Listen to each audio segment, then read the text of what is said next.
किसी समय में चरवाहों के एक गांव में एक विशाल वृक्ष के नीचे बिल में विषधर नामक एक लंबा काला सर्ष रहता था। वृक्ष गांव के एक खेत के कोने में था। वहां पर जो भी जाता विषधर उसे डस लेता और वो व्यक्ति तत्काल ही मृत्यु को प्राप्त हो जाता।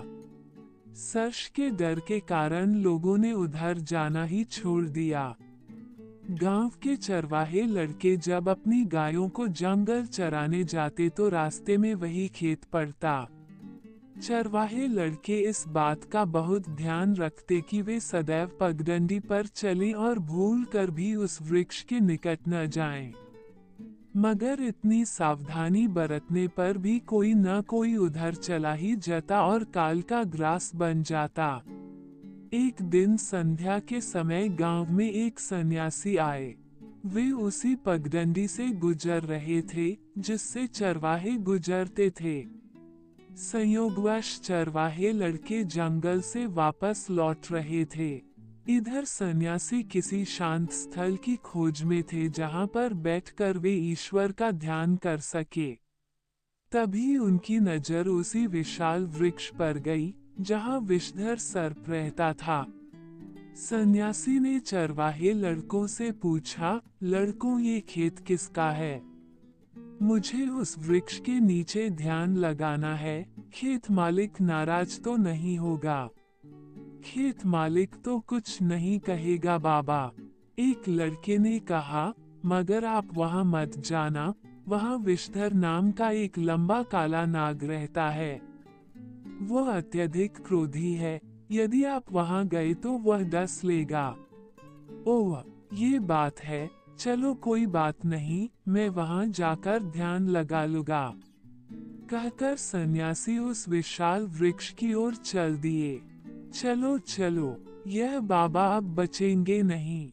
किसी लड़के का स्वर उभरा और सभी लड़के अपने अपने घर चले गए। इधर सन्यासी सर्प के बिल के पास पहुंचे ही थे कि विषधर नामक वह लंबा काला सर्प फुर्ती से बाहर आया और फन उठाकर फुफकारने लगा। सन्यासी ने तेजी से कोई मंत्र पढ़ा और अगले ही पल विषधर का सिर झुकता चला गया। वह निढाल होकर जमीन पर लेट गया। सन्यासी ने कहा, देखो मैं ईश्वर का ध्यान करूंगा, तुम विघ्न मत डालना, समझे? कहकर सन्यासी वहीं वृक्ष के पास ध्यान में लीन हो गए और सर्ष वहीं पड़ा रहा। धीरे धीरे मंत्रोच्चारण करते हुए सन्यासी की आंखें मुद गईं, उनका संबंध दुनिया से टूट गया और सीधे ईश्वर से जाकर जुड़ गया।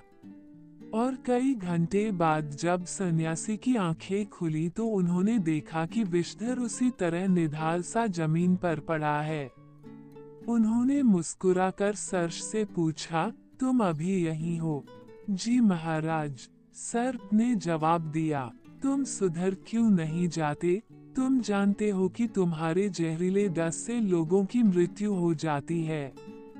सन्यासी ने विनम्रता से कहा, मैं खुद यही चाहता हूँ महाराज कि मैं सुधर जाऊं, मगर क्या कहूँ, मुझे आदत सी पड़ गई है।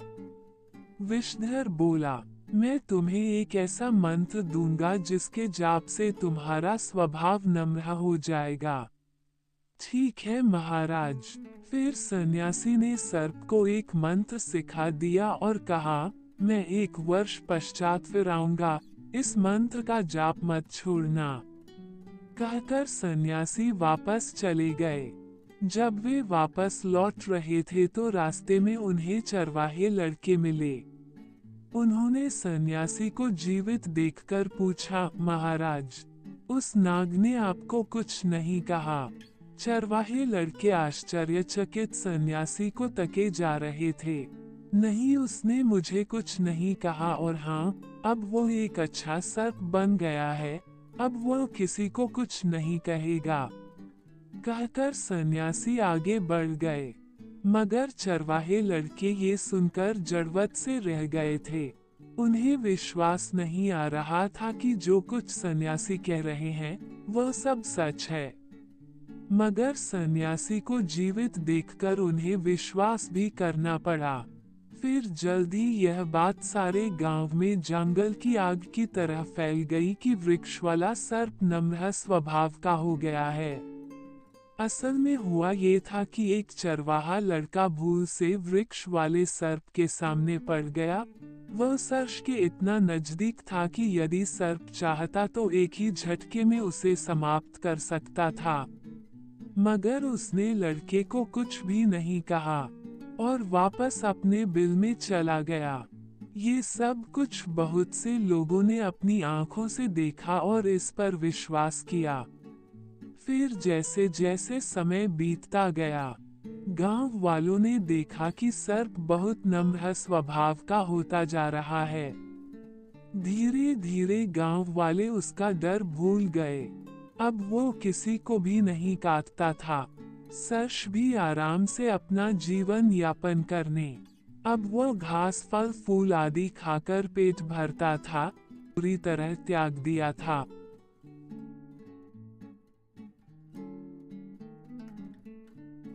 मगर वक्त को ये शांति मंजूर न थी। जैसे जैसे सर्प नम्र स्वभाव अपनाता गया, उसकी मुश्किलें बढ़ने लगीं। अब जब भी चरवाहे लड़के खेत से गुजरते, विषधर को पत्थर मारे बिना न रहते, मगर वह इस ओर विशेष ध्यान न देता।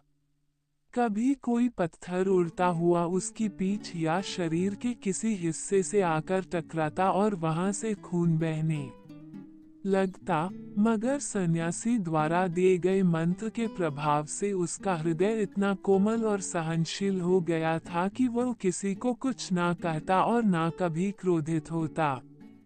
मगर यह मनुष्य जाति भी ईश्वर ने अजीब चीज बनाई है। ये जिस वस्तु से डरती है, उसका नाम तक लेना पसंद नहीं करती, और जिस वस्तु को डराती है, उसके प्राण लिए बिना छोड़ती नहीं।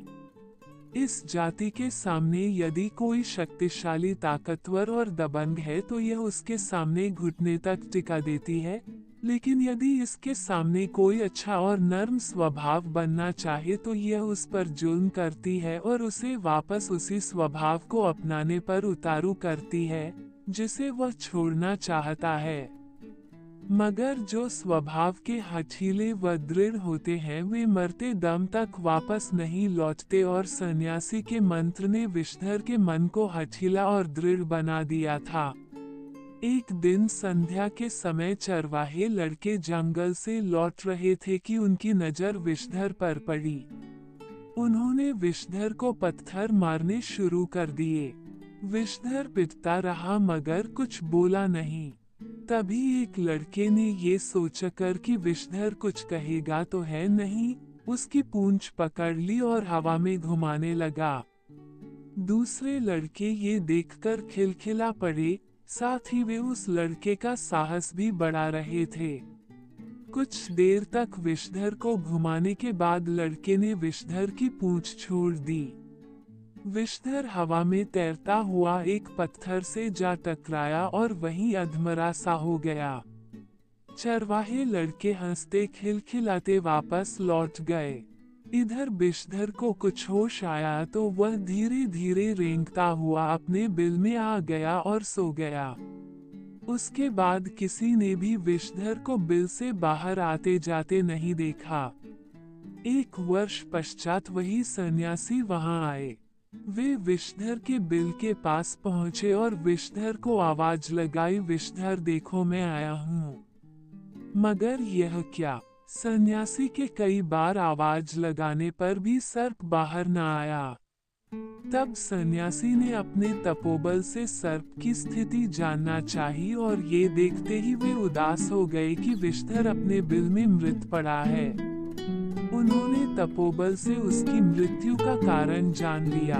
कारण जानते ही वे रोने लगे। वे सोच रहे थे कि आज तक मैंने कोई पाप नहीं किया था, मगर आज ये मुझसे कैसा पाप हो गया। मैं स्वयं भी नहीं कह सकता कि यह पाप है या पुण्य। शिक्षा, मनुष्य जो कुछ करता है उसे अवश्य यह मालूम रहता है कि वो पाप कर रहा है या पुण्य, मगर कुछ काम अनजाने में ऐसे भी कर गुजरता है जिसका उसे स्वयं पता नहीं होता कि अमुक कार्य उसके लिए पुण्य का है या पाप का। इसलिए कोई भी ऐसा कार्य नहीं करना चाहिए जिसका स्वयं को भी ज्ञान न हो।